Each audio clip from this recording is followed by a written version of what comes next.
রোজা রেখে ইনজেকশন দেওয়া যাবে কিনা? কিছু কিছু ইনজেকশন দেওয়া যাবে, কিছু কিছু দেওয়া যাবে না। কোনগুলো দেওয়া যাবে না? এনার্জেটিক ইনজেকশন দেওয়া যাবে না। যে ইনজেকশনে ফুড সাপ্লিমেন্টারি আছে, যেটার মধ্যে নিউট্রিশন ভ্যালু আছে, এই ইনজেকশন গুলো দেওয়া যাবে না। এমনও ইনজেকশন আছে যেটা দিলে 7 দিন আপনার আর খাওয়া লাগবে না, একেবারে তরতাজা। এরকম ইনজেকশন দেওয়া যাবে?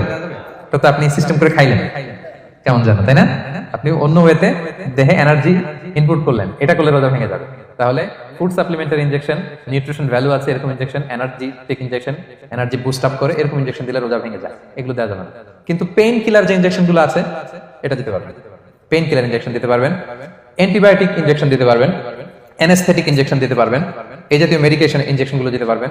কোভিড এর যে ইনজেকশন এগুলো আপনি দিতে পারবেন, এগুলোতে রোজা ভাঙে না, কারণ এগুলোতে আপনার স্টোমাকে কিছু পৌঁছেও না, আপনাকে শক্তিবর্ধক কিছু দেহে প্রবেশও করাচ্ছে না, আপনার এনার্জিও বাড়ে না, আপনার এনার্জি বাড়ে না, আপনার নিউট্রিশন ভ্যালু অ্যাড হয় না, আপনার স্টোমাকে কিছু পৌঁছে না, এই জাতীয় সব ইনজেকশন দেওয়া যায়।